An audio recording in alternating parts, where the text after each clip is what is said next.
Okay, well, welcome everyone. Today we have Angela Ferrante. It, you can correct your name in just a minute. I'm sorry No, if I butchered that. no. Um, and we're talking about AI and all the fun things she's doing with it and what Laudable's doing with it and just learning more about the time that she's spending and what she's learning and all of that fun stuff. And I'll just say, obviously, most of you have seen my post from this week where I am looking for a buyer for the community. I have 4 software companies in our space that I'm talking to right now. So I'm really hopeful it'll stay in this space. And 3 are interested in me helping and continuing once I come back from a break for the rest of the summer. So that's what we're seeing so far. And any questions or anything like that, I will get back to you if you've messaged me about it. I've just had so many messages and I wasn't expecting so many messages that I haven't gotten back to everyone. So I'll be working all weekend trying to answer questions and get back to people. And with that, if we have more time at the end, you can tell me your opinions and such. But we're going to hand it over to Angela right now. She's going to correct me on her name and forgive me for being an awful host and not knowing it better and go from there. Awesome. You actually nailed my name, Angela Ferrante. I think you got it exactly right. So thank you and good I, job for that. And thank you for all that you do, Mary. You pour so much into this, and we all acknowledge how intensely involved managing a community is. It is no joke. So really appreciate it, and thank it's you fun. for inviting me on here today. Oh, thank you. And I'm learning Spanish, so that's where I kind of went with your name with the way they use the letters at the end there. Adjacent to Italian, so perfect. Perfect. Yeah. Um, so my hope for today is to share some of my favorite. There are so many use cases for AI across marketing and customer marketing specifically, as all of you are very familiar. My hope for today was to share a few of our favorites. And let me share my screen so I can tee this up. To share a few of my favorites around saving time on tedious tasks. And while most of these are, I think 3 out of 4 are things that we have built into Laudable's product, I'm also showing you how to do them without Laudable, because assuming just giving away for free any of these prompts as useful to make your own and use your own. So no Laudable experience or product required for any of this stuff. It's all universally applicable based on the various tech stacks that you have. Thank you. Thank you for that. And ever you can, I hate to have to ask, but you can see my screen, correct? Yes, we can Great. see your screen. And Cool. I'll let you know if I see anything come up in chat if you want. Oh yeah, please. I probably won't catch it, so great. And feel free, please, to interrupt me as well. As we go, keep this pretty brief. So, what are the faves that I have from sort of beginner to advanced range? One is draft case study from an interview MP4. This is a fun and easy one that I'm sure a lot of folks are doing. You can share what we've seen and learned on this one. Checking advocacy and case study readiness of a customer using call transcripts and or other data you might have in like a game site or a CS platform or just customer success notes. Preparing for a case study interview, I threw in like Oprah with custom questions. This is a really fun one that I like a lot. We'll get into this in a second. And then just making it easier for customers to leave third-party reviews with personalized requests. So jumping, any questions or comments before we dive in? Awesome. Okay. And the themes here, I think there's a bunch of themes. Probably the 3 top ones are just saving time and reducing tedious work, a lot of the repetitive steps that we don't want to do, solving the blank page problem. We'll get to that in a minute. And then removing CSMs as bottlenecks to critical info. I'm curious if people either like nod or chat or emoji reactions in Zoom, is if this is something that you all face with customer marketing, is sometimes having a bottleneck on needing information or making asks uh, that the CSMs are sort of the gatekeepers. Does that sound familiar? I see some thumbs up. Yeah. Okay. Cool. All right. So first one, generating a draft case study interview from a case study interview file. Are people doing this today? I imagine like many folks have experimented and tried to see lots of nods. Cool. So this one is pretty simple, and we see folks say it saves a number of hours in drafting, skipping the finding the best quotes, really tedious process. And really all you need is the transcript or the MP4 file of the case study interview. I would also recommend having an example case study teed up, whether it's your own, so that it can copy and emulate the voice and format, or if you're creating one for a new company or you're starting with a new format, you can use another example, like pick an example off the internet of we really love G2's case study. Let's copy the format to pick on Caitlin, and dropping that in there. So super simple, right? Get the transcript. You can use Descript, ChatGPT, although it's mixed on transcribing video, using Laudable, other tool, and then running the prompt on the transcript and your example case study. A couple things, I dropped the prompt in here. I'm happy to just share this deck if you want to grab any of the prompts after. But a couple of tips that we found in getting the most out of this one, very obvious, but instructing it not to take any data from the example case study. You don't want to end up where it says, oh, they saved 73%, and that was actually from the example you pasted in the prompt as opposed to the case study that you're writing. We hear a lot people still getting jargony fluff even after you tell it in all caps. Do not use any filler words. Do not use any jargon. So if you're getting this, one thing we found that can be helpful is doing a secondary prompt. So after you get your case study running that draft through a secondary prompt, yes, to humanize it and make it more concise, but also include again in that second run the original transcript and the interview of the, this is supposed to say of the interview itself. This helps to reroot it in facts and not water it down too much, we found. And then the last thing that we found that's, I would say, true for a lot of AI prompts within kind of everything, but customer marketing, is running a validator prompt at the end. So once you have your draft that you're ready to pass on to a freelance writer to edit and refine and make it better, or that you're ready to do that human final pass on, is if you run it through a prompt that's asking to validate that the data is accurate, basically verifying that this is accurate and representative of what the customer said. So you would put in the original transcript and your final draft in that, and it would tell you like, yes, this is accurate. No, this doesn't seem accurate. Things like that. This is good for those, I won't call them hallucinations, exaggerations that sometimes happen, and it's a fun tip that we found. If anyone else has anything they'd want to add on here, feel free to jump in, or any questions or comments. I saw that Kelly Brenneman, I think, had raised her hand but then put it back down. So, Kelly, did you have something to say or add? No, sorry about that. No, you're fine. Those pesky emoji actions, or sometimes you just do this and it'll emoji response for you. Cool. So that's number one. The second one, this one's pretty simple and it's a really fun one that I like. It's also helping to avoid some of the bottleneck of asking CSMs for information and having to pester them and just make more asks of them, but is evaluating if a customer is ready for advocacy case study initiatives. Oftentimes you may be able to check like the health score or other things of this customer, which can help. But this is one that can add to that and start to give you pointers on the things that you can ask about in or even specific tactics you might want to use for which advocacy actions you want to take.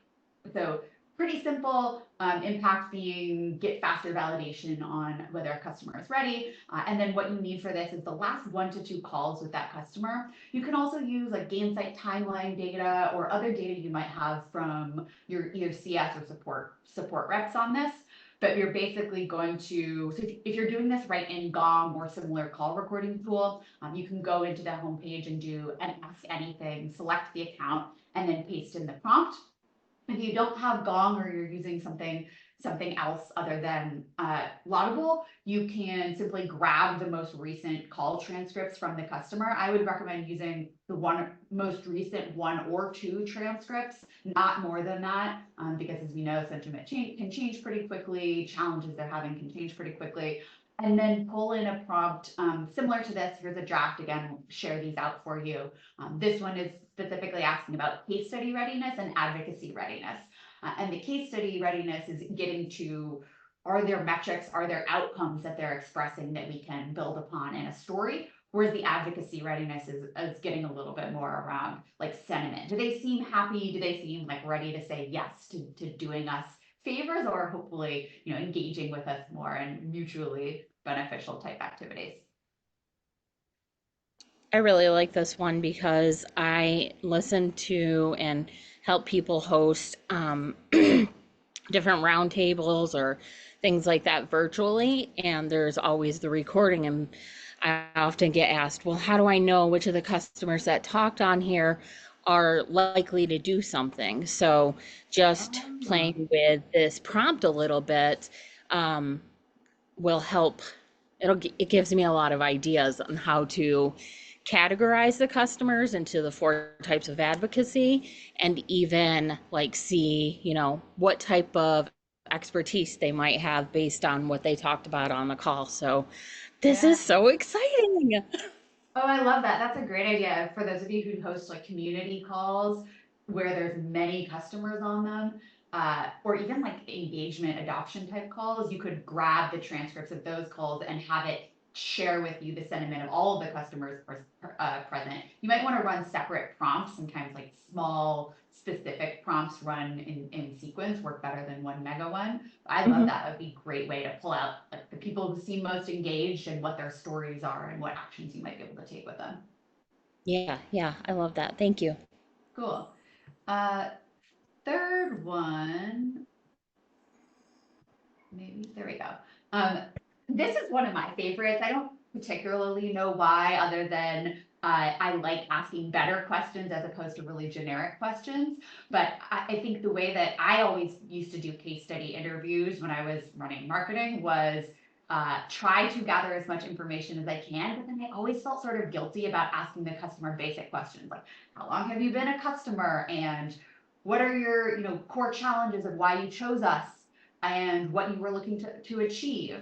Um, and actually answering this yourself is really tedious. Like I'm sure many of you do this. You ask the CSMs to share with you, or maybe the sales rep on the account to share with you the details of the particular account if you're teeing up or prepping for a case study interview, or you're trying to manually go through. I don't know if any of you would be curious if any of you have gone through the transcripts of calls to try to prep for a case study interview. It's a lot of work. There's a lot of stuff to pull out from.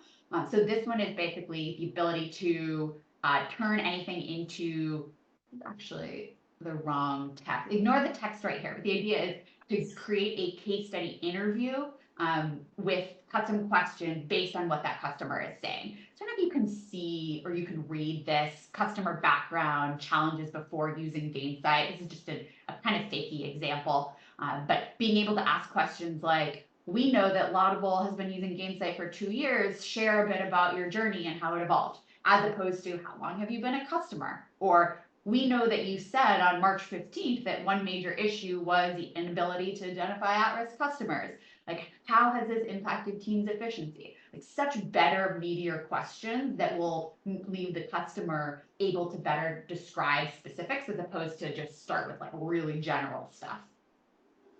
Difficulty on this one, it's a little more challenging, definitely still doable. There's just a few more steps involved to set up. And then impact is saving time, a chunk of time, and reducing the asks and coordination of your CSMs. And then lastly, getting better, more detailed answers from your question, from your customers. Asking better questions gets you better answers. So to do this one, I would recommend grabbing at least a like 3-month history on call transcripts and or other CSM notes on the customer's experience. To do this one in Gong, if you do happen to have Gong, you can go to the account or speaker that you want to review, copy, paste, or download the last 6 to 12 months of call transcripts. Format is not important. So even if it looks really messy when you are copy pasting it from the call transcripts, don't worry about that. You can put it either in a Google Doc or drop directly in GPT with a prompt. Here's an example at right, and then kind of voila, right? You get more precision. I use that Oprah Winfrey example as a fantastic interviewer, where you're able to ask those really detailed questions as opposed to starting from scratch without the background knowledge.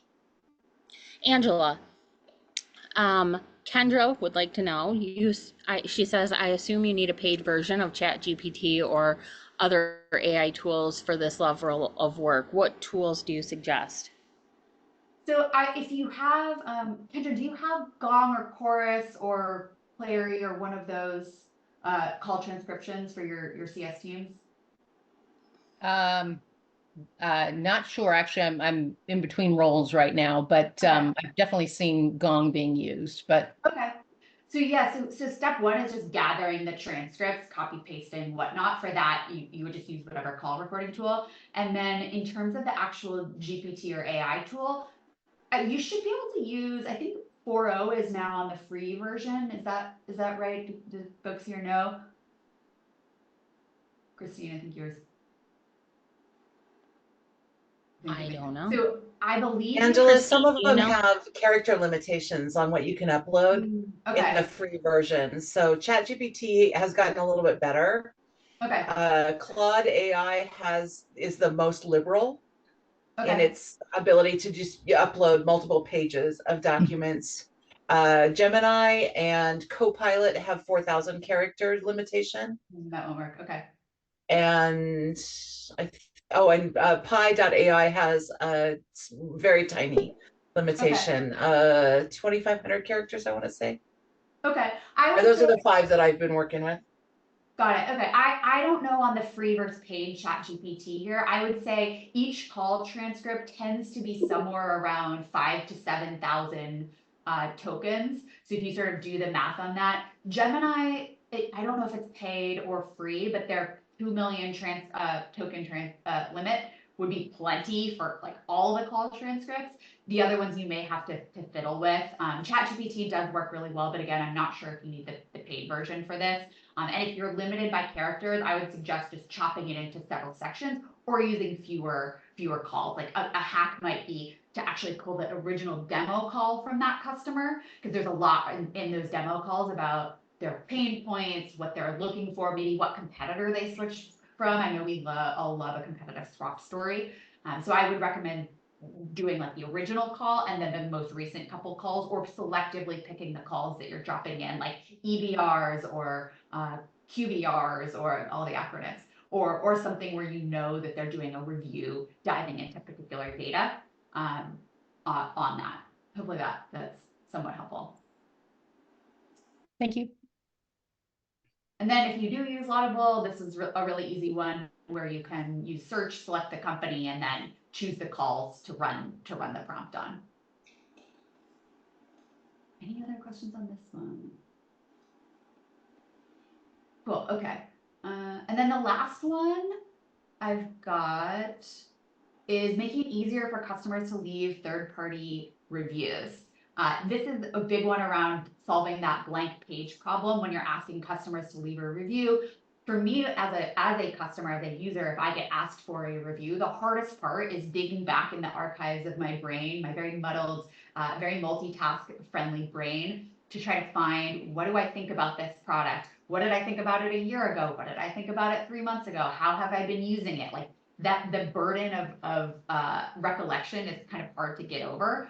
So the idea here is to use this call history to remind the customer of what they said. Depending on your persona, depending on the review platform you're sending this for, and just depending on your own preferences, you can either give them sort of a bullet list of all the things they said and the topics discussed, or you can turn it into more of a draft, sort of bullet list draft or draft review in the format of the review party, so that they can kind of take that, make that their own, edit it, add things to it. It starts with a draft. And we've seen the success rate in sending these over very generic review requests, anywhere in the 50+% rate of throughput of responses saying, yes, we'll leave that review. So whether it's calling up Caitlin G2 or Trust Radius or one of the other tools, is a great way to, again, make it easier for the customer by sharing the things that they've already said. So what does this look like? We do have functionality for Laudable and Myth where you can upload your custom list, and we'll generate kind of the advocacy sentiment, a very rough estimate on the rating, and a draft based on what they said. But if you aren't using us and you have call recordings in Gong, you can go again to the account or speaker you want to ask for the review, download or copy paste the last, I would say 1 to 2 call transcripts on this one, and then drop in GPT with the review prompt of your choice. You can use specific for like G2, trust radius a little more general and broad, and you can choose whether that's a draft review or just the bullet points of the things they've said to help make the review writing process easier for them. And then you can have an email. I didn't put it in here. I do have a template if anyone wants it for the actual email, which is basically, hey, thank you for sharing feedback about us recently in calls or talking to our team members. We'd love to ask you for a review. Here are the things you said, like here's a sample down below for you to get started with based on everything you and your team has said about us in the last XYZ. And yeah, great point from Caitlin is making sure that you are giving them sort of the steps and the tips or the bullets as opposed to like a fully written review. What do you dislike about us? Like don't fill that out maybe, but letting them use something to get started versus just a verbatim copy paste. Does that answer your question, Kelly, that you posted about using this for GPI reviews? Yeah, I think they're a lot more sensitive than some of the other third-party review companies. I mean, there have been times where we've done something similar to this and just given customers bullet points of things that they've mentioned through conversations, and if it sounds at all like it's AI generated, they will not approve the review. Yeah. Yeah, I don't have experience with those specifically. Those are a really good question. What we've seen is that we're getting this started and using things that the customer has already said. So my interpretation of what the review bots are or the AI filters are aiming to do is weed out the fluffy, not legitimate kind of AI fluff type reviews, as opposed to this is again just generating what the customer has already said to give them a jump start on leaving a more personal, detailed, thorough review. So I would imagine it would be okay. Again, key being give them a starting point. Don't give them a copy paste final review. And then Kendra, question on using a simple Teams call recording. Yeah, absolutely. You could use it doesn't have to be in Gong. It could be any way you're recording calls. If that's just in Zoom, Grain, Teams itself, the transcript work exactly the same as long as the substance of those calls is there, as long as you have the recordings. And just to add a couple things. So Kendra, about the tools, I will often look at there's an AI for that.com to see if there's like a new company that lets you ask a document questions or something like that. If you don't have paid versions of tools, they'll often let you test things.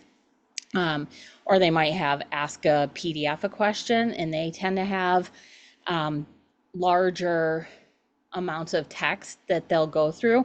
I know for any of the calls that I've done from these weekly calls, there's anywhere between 40 to 55,000 words or characters in a call. So that might be helpful.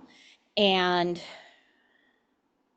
yeah, I think I was just going to say, with this, what she's talking about right now, it sounds like having the direct quote is important for being able to send that email to say, this is what you've already said. In the past, I've found that sometimes the tools still kind of take like the summary or the idea of the quote. And what has helped is saying like, can you give me the timestamp of the quote as well so that I could check it quickly if I needed to? Or if you've been doing this for a while and you know that it's grabbing the right quote, then you're good to go and you don't have to do that. But having the timestamp instead of just asking and hoping that they listen to me has been helpful to really match those quotes up and see it for sure. And I use grain.com for these recordings, which is not Gong. I like So Grain. it's No, just, Grain's great. Yeah. Yeah, and it has the transcript, and you can highlight the transcript. You can turn it into a little video clip and stuff, and you see exactly where it is in the transcript. I will say, though, that I don't always use their AI tool because it's still newer and not as good as other ones that I've used. So I will take the content and take it to another tool that I use and play with it there. So, but you'll come up with your own processes as you're doing this. And I just love like all this information, Angela, that you're sharing because I struggle with this. Like, how do I write a prompt? What do I say? And it seems like a very simple enough thing to figure out, but I don't do it enough. So I still leave a lot of work on my own plate, but I like these ideas. Mary, Yeah. can you repeat that tool that you just talked about? Oh, sure. Grain, and Grain, like, okay. I use Cast Magic as well, but I don't know the exact link for that. Okay, thank you. Sure. Yeah, Grain is a great, really easy, lightweight recording tool. You can do a lot, really flexible. You can do a lot with that. I'm a big fan. And yeah, to your point, Mary, a lot of this takes experimentation to figure things out.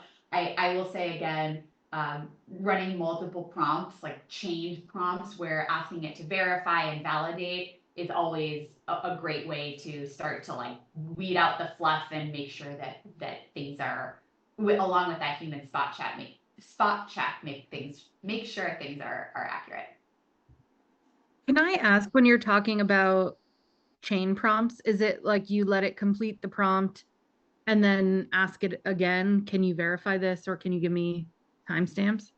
Yeah, so what I found is, yes, you let it complete the first prompt and then you copy paste those results into another prompt and say, hey, turn this. Sometimes you don't have to do that, right? ChatGPT has the memory, but I do find it sometimes can be useful to copy paste more of the source material into the secondary, third, etc. prompt versus just letting it have by memory.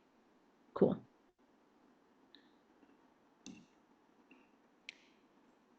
Christine, that link just came through as a suspicious link, just so you know. I clicked Oh, on it did anyway. it? Yeah, it's in a HubSpot. It's housed in HubSpot. So Okay. Um, yeah, like I love your prompt generation in 8 steps. I don't know if you saw that, Angela. She just posted in Yeah, the right. chat. I don't know if you two have connected before or not, but Christine plays with AI. I say plays with AI, but really it's that experimentation that you were just talking about quite a bit, and even did a faux customer interview that I participated in a couple Oh, months nice. ago, where she tested it across the different AI tools and stuff. So it Awesome. definitely talk sometime. Yeah, for sure. I definitely have sort of interacted, chatted, but not full Zoom call until now. So this is great. I also what I like about this too is the 8 steps. One thing I found as a fail safe is if you're just not getting what you want, you might be making too many asks in one prompt. So if you again break it up and have it do separate things in separate prompts is always a good like backup approach. So Can those are the four. Oh, go ahead, Mary. was I interrupting somebody? I thought I was. Okay. So my issue with ChatGPT, and maybe it's because I just use the actual platforms themselves and not another tool that like helps your interface with it, is that I get lost in which of the prompts I really liked. So I get, I'll do that chain, the chain approach where I ask it one question, then I ask it another, or, whatever, tell it to generate something. But then I get lost in where all of my prompts and which one I liked. And I'm just wondering how others manage that organization because with that and ADHD, I'm all over the place. I created a process, Mary, where if I like it, I copy and paste it into another doc right away. Yeah. Oh, okay. All right. Yeah, And I usually list where I got it from. So I'll say ChatGPT gave me this one, or this one came from Gemini, so that I'll remember where the original is if I want to go back and get it. But I was running into the same thing where I was iterating so many times that I couldn't figure out, of the 12 iterations, which one was the one that I thought was the best. Yeah. Mhm. Yeah, I yeah, don't know. I haven't found, I'm curious if anyone's have like a silver bullet on this one. I do something similar, which is I have a scratch note for my like favorite prompts organized by use case. And then when I'm in, it takes some discipline though to even remember to do it and update it. And sometimes you don't. But then when I'm in ChatGPT or Claude or whatever, as I'm going through, when I hit sort of my final or best, I'll copy the actual prompt over and then turn the things into variables. So like instead of the name of the company, I'll put company name or something like that and save it. And then I'll just mark with the date, like best of as of, or best as of June 21st or whatnot. gotcha. Okay. So that's still something people are trying to figure out. I've used Cider and I've used another one called like Magic AI or something like that, where it's kind of like a Chrome extension that helps you, like you can use it with Chat, all the different ones, and then save different things. But after a while, I got a different computer and I forgot that I was using that. So I just wondered what others were using at this point.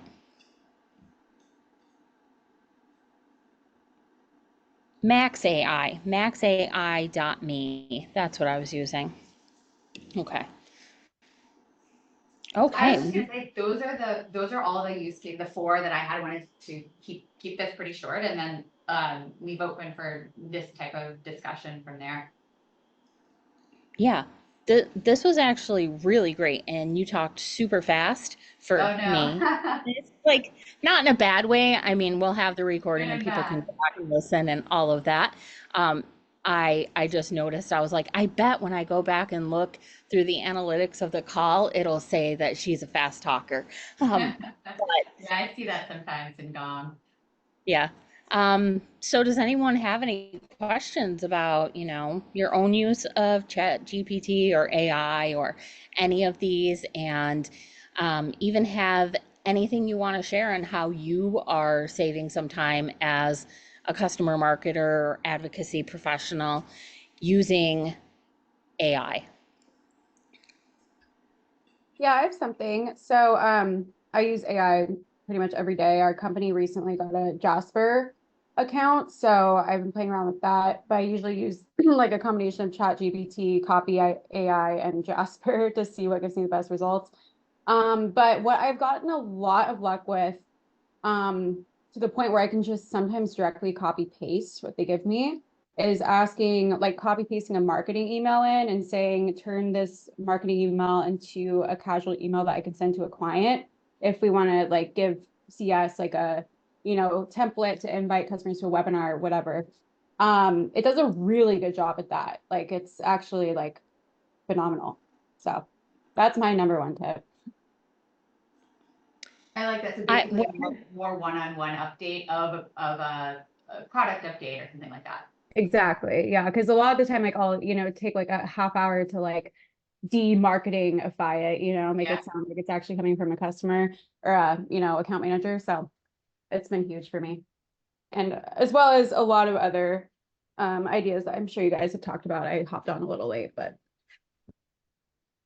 No, I think that's good. That's also one of the things I like to do is ask it to generate something like maybe a cover letter, for instance, if you're looking for a job. And then I'll ask it to shorten it because every time it seems to just write a lot of information. One of the tools, Cast Magic, I bought it as a lifetime purchase when it was on AppSumo. And one of the things is that a lot of people in their community will share the prompts that they're using, and it reminds me to be so specific with how long do I want this to be? What do I really want it to answer? And I'll admit that sometimes I'm a little too lazy to perfect my prompt, where I'm like, if I'm going to put in this information, why don't I just write it myself? But it really does help when you're very specific and just thinking about what Angela has shared in this post. Now I have so many ideas for that advocacy template that I share where it kind of shows me what people have done before and things like that, and like maybe playing with that at some point as the spreadsheet itself in AI, which I still don't know how to do, but I'll get there. Do Who you else? guys, I have a question. At your companies, do you have like a trained voice and tone, and how do you leverage that, or does that have to be in like the tool that's been trained in? We sort of have that. And yeah, we have a tool called LVEX that we're piloting right now. And it's basically been trained on all of our stuff, right? All of our assets that we've uploaded to it. And it also means that we can upload things to it without, it's like a walled garden. So we can upload things like customer transcripts or whatever without worrying that they're going to end up, popping back out of GPT in some weird and unexpected and uncompliant way. What was the tool again, Lauren? It's called LVEX.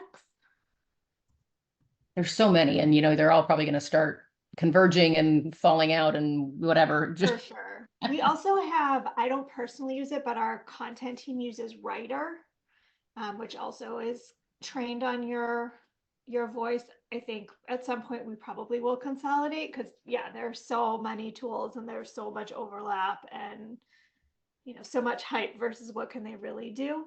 Yeah. But those are the ones that we have right now. And it is helpful, I think, and it's helpful to have something that can pull specifically from our documentation. It doesn't 100% stop hallucinations, but I think it is better than asking a generic tool.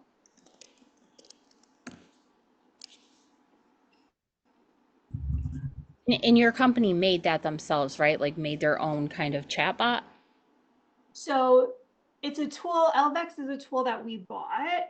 Oh, okay. And then basically you like build your own models inside of it. That's like their shtick. And so we have models that we've trained on, like we have a specific one that's trained on all of our support docs. And so it's a place that our support team can, go and ask these like crazy detailed questions that nobody would remember and it would just know the answer. Or we have it trained on all of our, customer content that we've published or those kinds of things so that we can go to it and we can say, who are the customers that we have in this industry or who are the key players that we should be thinking about. And it can pull all of that from our records in addition to being able to give us more general information. Nice. I like that. Okay. Who else wants to share? Christine, do you have any other tips that you'd like to share? I think that the structure of just making sure that whatever prompts you're establishing, save them.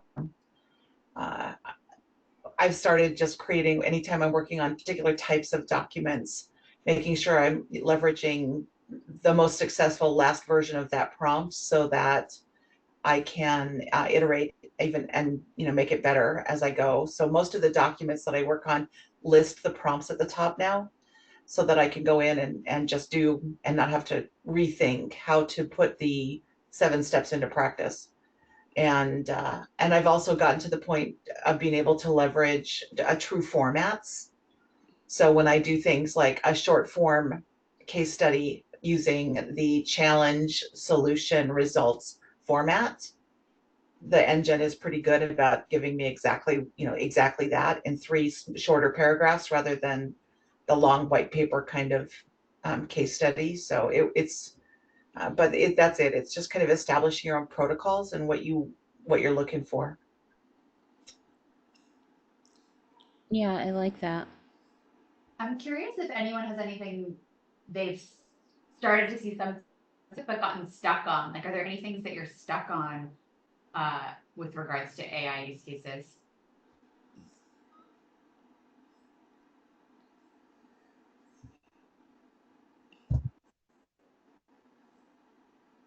No one's stuck on anything. Come on. I mean, for me, it's like finding the right tone, but and I'm using like ChatGPT or whatever, or when I am, and it's not trained on our brand voice. It's like finding the right tone between like casual, friendly, and then like, professional. Because sometimes they'll ask it like, oh, make this more casual, and it'll be like way over the top.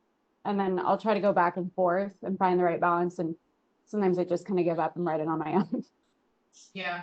Have you tried dumping in one of your real case studies as an example in the prompt or whatever it is that you're writing? Usually it's emails, like marketing emails, but no, I haven't. Not with the tools where it's not already trained on our brand voice. So yeah, maybe I'll try that. I find it's not bad, like for the quick ChatGPT task, where if you give it an example, again, you have to make sure that you're telling it not to use any of that data and put it in like XML tags example as well. But I find that's not too bad for when, again, you're just using like Claude or ChatGPT. Yeah, it's good. Yeah. Definitely helps. I know this isn't straight up customer advocacy, but seeing that I have also owned online communities, do you have any tips and thoughts about how best to use this in a community setting? That's a good question. Mary, my thought goes straight to you. Are you managing a community? Anything you've tested or found? Well, what I would do, so I could imagine like keeping, so I'll show my screen right now. Hold on just a minute. I just re-downloaded the tools that I've played with in the past to kind of show you all what they do as far as keeping the organization. So when you come to a website and you click on this one is Max AI, you can say summarize and ask about this page. Now it's going to have a little ad here, but usually it doesn't always have the ad there, and you can click that and it'll summarize the page. I just haven't fully set this up. Refresh. Nope. Okay, it's not showing me that. But I like this one because Zoom just put so much crap on my page. Where is that? Chat. Okay. I like this one because it has an AI prompt library where it'll go through, these are things that other people have submitted and you can search. And then these are those that you can save your own and your favorites. So make your own. And then there's another, so it usually will just show me this, the summary of the page, but if you're in your community, you can usually highlight things and then ask a question in this area over here at the bottom here. And it would, like, you can ask it, what are these customers likely to do as advocates, or how would you categorize these customers, or what expertise are these customers talking about, especially for if you're looking at like a developers community or something like that. So I think having one of these tools is helpful to just look at that page that you're using and trying to get some ideas. Like this one is Merlin, and you can chat with your documents, or there was one other sidebar over here. Sidebars in there. Yeah, so and each of them, I just have this dumb Zoom thing on my screen that I can't get past. So you can compose what you want to write, and they usually have, if I could turn this one off, which I can't right now. There we go. It usually has, let's see, on the chat thing, like it'll show up here, dismiss, and somewhere it'll tell you which, there we go, which of the chat bots you're using. So Claude, or Claude Paid, or the other Claude Paid, I guess, are those two different ones. ChatGPT 4.0 or O, I don't know. Yeah. but you get to pick each one and then you can save them in history. And this one, you can do your prompts as well, and you can even put it into a full page. So I guess I do have a solution that I could use for that organization, but so far Cider was the one I think I used the most. I just often forgot to even bring it up. That's probably the biggest issue that I do have with GPT is I will use it for 2 or 3 days and then totally forget to even start using it. So I have to have some kind of reminder that says, come here first. But for the community, sorry to go off there, I would take a bunch of the text and what you can from the screen or Slack channel or export and put it in there and ask, what are the expertises of these customers? What you probably train it on some kind of like advocacy type prompts, like the 4 types of advocacy are educators and validators and status seekers, and then collaborators, which we don't get as many in community, so you could just skip that. But once you give it that information and then say categorize these customers based on the conversations they're having, that could be really interesting. 2 other things that we've done variants on that could be applicable and valuable for community Kendra. One would be sometimes coming up with engagement prompts and like ways to get people chatting amongst themselves can be taxing. So if you take the history, dump it into one of the chats and ask for ideas, like based on the topics of conversation, ask for additional ideas of prompts and conversation starters that you could ask. You could even dump in some of your like company or product updates into that as context. To give you some prompt ideas that you could, again, use either automatically or just manually enter as conversation starters. And then the second one that I've seen people do or that we've done a version of is dump all of the discussion into ChatGPT and then ask about FAQs that you could then turn into content. So oftentimes if folks are asking specifically about a new feature or about how to do X, Y, Z, it gives you good ideas for things that you can then turn into like more one-to-many content outside of the community. Yeah, that's really good too.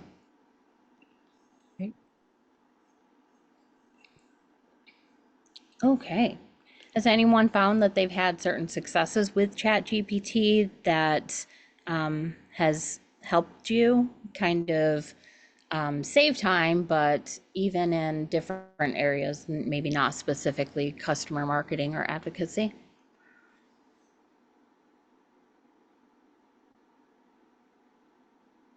Lauren's putting out some good success with creating her own GPTs.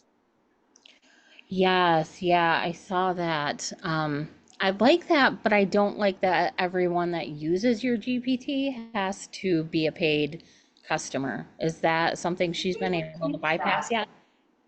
No, What's that? Sorry, I thought they just changed that. Didn't they make GPTs accessible to free users? No. it might have done it with 4.0. Yeah. It's not in 3.5. You still have Okay. to. You can't use 3.5. You might be able to. I haven't tried it with 4.0 Yeah, I lately. think they just updated to have free tier users have access. It might be like limited access, but to GPTs in the GPT store. Ah, okay. That makes sense. Okay, that's cool. I'll have to figure out where to go and check that out. Um, let's see. Okay, well, next week we have Daniel Pele joining us, and let's see what he's talking about. Let's talk about value and how money influenced and content produced shouldn't be the end all be all. And I really just wanted him to share more about how his team shows the value of what they do without making it just about revenue. Both he and Christina Garnett, as far as with community, have talked about the ways that they've gone about doing this and why it's so important to do it this way. Because once you're focused on just like, well, how much revenue are you making specifically as an employee? A lot of the other value that you do create that helps other teams or helps with other initiatives kind of goes out the window and doesn't get doesn't kind of show your value to the organization. So I wanted to learn more about how he does that. And yeah, because this is his last week that he'll be around for a little bit, because he's got some happy news that he's coming up on, and I'm not going to share that. But yeah, so that'll be next week. And then going into July, we have several other people that are signed up to be hosts or guests for the week in this little summer series. And I plan to keep going with it unless somebody else is going to host on Fridays, but I assume the call will still be going on. All of the people that I've talked about in regards to purchasing the community have talked about, really wanting to work with the community members and all of that, and keeping its value and keeping it active and things like that. So, yeah, that's that. And if anybody wants to ask questions or anything quickly about the purchasing or selling of the community, I'm here to do that for a few minutes. And thank you, Angela. This was really awesome. And I know it's going to be popular once I get the recording out. So this is Oh, great. Thank you. I hope you'll come yeah, back soon. of course. Thank you all so much for good ideas and questions and whatnot. And Mary, you have the deck with all the prompts, pasteable prompts if anyone wants those. Happy to distribute. Sure. Thank you. That was awesome. You all. And Mary, are you going to put the link to the recording in your next newsletter? Yes, I'll probably put it in the community too, but in the next newsletter, it'll be there, and it'll be on YouTube. I'll get it up on YouTube this weekend. So our YouTube is youtube.com/the at letter like 2 and CMA Weekly. So it's pretty easy to find. Any other questions? I know I missed the beginning. I don't know if you talked about the sale of the community. So what does that mean as far as our information and data and all that? Yeah, that's a good question. And I've got to go through and make sure I figure that out exactly. So I can reach back out to you to share that, and I'll be sharing that with everybody else in the community as well.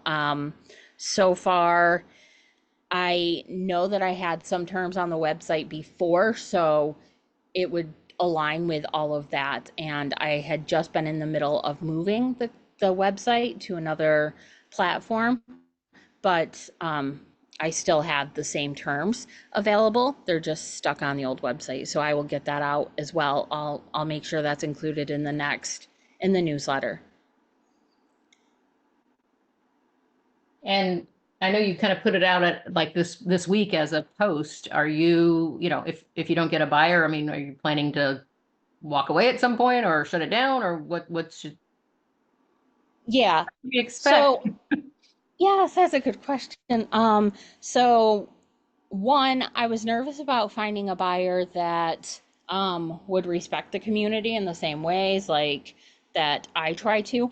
And so I had considered just shutting it down because I didn't want to have anybody else come in and just, you know, be disrespectful. But in the conversations that I've had, and some people are in the community as well that are interested in buying it. So I think I've been selective enough in picking companies to even have conversations with that I would be happy to have them continue with the community because they already do respect it.